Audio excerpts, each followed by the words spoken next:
அஸ்ஸலாமு அலைக்கும். Welcome to Dindigul Jafar Biryani. நான் உங்க ஃப்ரெண்ட் யாசின். சப்ஸ்கிரைபர்ஸ் நிறைய பேர் காளான் பிரியாணி பண்ணவே மாட்டீங்க, நீங்க வெஜ் பிரியர்களுக்காக எதுவுமே பண்ண மாட்டீங்கன்னு சொன்னாங்க. அவங்களுக்காக இன்னைக்கு நம்ம என்ன பண்ணியிருக்கோம் அப்படின்னா 5 பேர் சாப்பிட்ற அளவுக்கு காளான் பிரியாணி திண்டுக்கல் ஸ்டைலில் பண்ணியிருக்கோம், சீரக சம்பா அரிசியில். இந்த வீடியோவில் ஃபுல்லாக பார்த்தீங்க அப்படின்னா எப்படி பண்ணுங்கிறத ஃபுல்லாக பார்க்கலாம். இதே ஸ்டைலில் ஃபாலோ பண்ணீங்க அப்படின்னா நீங்களும் திண்டுக்கல் ஸ்டைல் காளான் பிரியாணி செய்யலாம். சாப்பாடு பார்த்தீங்கன்னா உதிரி உதிரியாக இருக்கும். நம்ம பாய் வீட்டு ஸ்டைல் பண்ணனால ரொம்ப அதிகப்படியான பட்டை சேர்க்காம நம்ம நார்மலாக சேர்க்குற அளவுக்கு பட்டை சேர்த்துருக்கேன். அதோடைய இன்க்ரீடியன்ஸுடைய டீட்டெயில்ஸை நான் டிஸ்கிரிப்ஷன் பாக்ஸில் கொடுக்குறேன், மறக்காம பாருங்க. இது தவிர்த்து பார்த்தீங்க அப்படின்னா நம்மளுடைய சேனல்லையே சிக்கன் பிரியாணி சீரக சம்பா அரிசி எப்படி பண்ணியிருக்கோம், அதே மாதிரி பாஸ்மதி அரிசி 1/2 kgலேருந்து 3/4 kg வரைக்கும் நம்ம எப்படி பண்ணியிருக்கோங்கிறத எல்லாமே நம்ம சேனலில் போட்டிருக்கோம். அதை மறக்காம பாருங்க. பார்த்துட்டு நீங்க பண்ணி பார்த்துருந்தீங்கன்னா அதோடைய கமெண்ட்டை நீங்க வந்துட்டு அதோடைய ரிசல்ட்டை வந்து நீங்க கமெண்ட் பாக்ஸில் தெரியப்படுத்துங்க.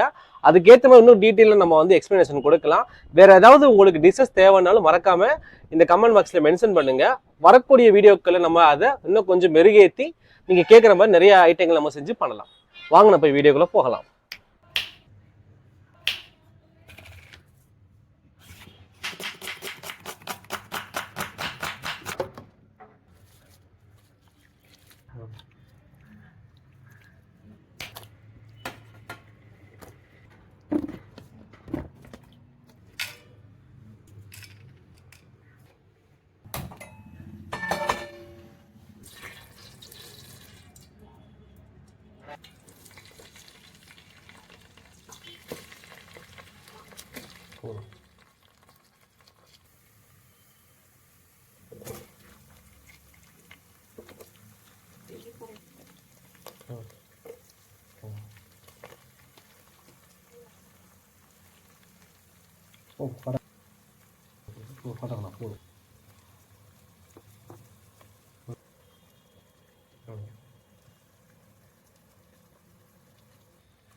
நம்ம ஊத்துல நம்ம தான்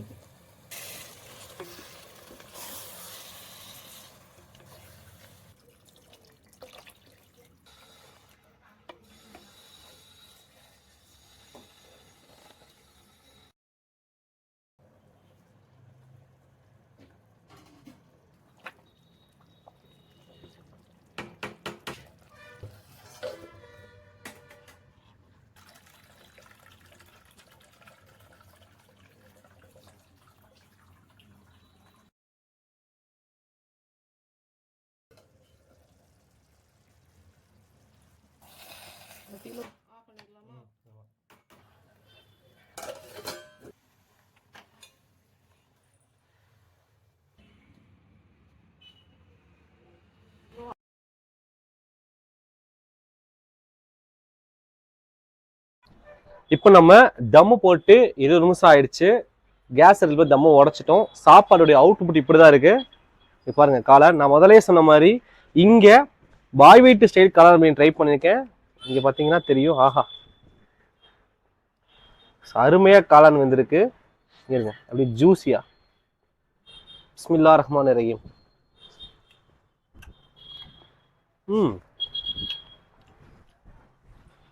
நம்ம காளான்லயே தேவையான அளவுக்கு உப்பு ஆட் பண்ணனால காளானுக்குள்ள உப்பு இறங்கியிருக்கு. எப்பவுமே என்ன பிரச்சனை வரும்னா காளான் பிரியாணியில காளான் உப்பு கம்மியா இருக்கும். இப்போ நம்ம உப்போட அளவு நார்மலா ஆட் பண்றத விட கொஞ்சம் அதிகமா ஆட் பண்ணனால காளான் உப்பு இறங்கி சூப்பரா வந்திருக்கு. இங்க இருங்க சாப்பாடு உதிரி உதிரியா இருக்கு பாருங்க.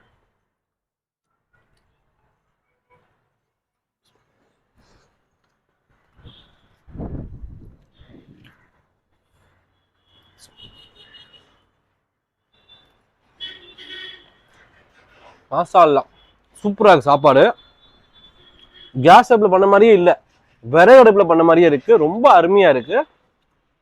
இதோட இன்கிரீடியன்ஸை நான் வந்து டிஸ்கிரிப்ஷன் பாக்ஸில் கொடுத்துருக்கேன், மறக்காம ட்ரை பண்ணிட்டு உங்களுக்கு காளான் மீன் எப்படி இருந்துச்சுன்னு சொல்லுங்க. உங்களுக்கு கொஞ்சம் கலர் தேவைப்பட்டுச்சுன்னா பட்டை மட்டும் ஒரு 5 to 10 கிராம் சேர்த்து போடுங்க. பட் எனக்கு தெரிஞ்சு கலர் இந்த அளவுக்கு போதும். இது மாதிரி ஒரு ட்ரை பண்ணி பாருங்க. அடுத்து உங்களுக்கு தேவைன்னா இன்னொரு 10 கிராம் அளவுக்கு பட்டை சேர்த்து ட்ரை பண்ணி பாருங்க. எப்படி வந்து எனக்கு மறக்காம சொல்லுங்க. நெக்ஸ்ட் வீடியோல பார்க்கலாம். தேங்க்யூ.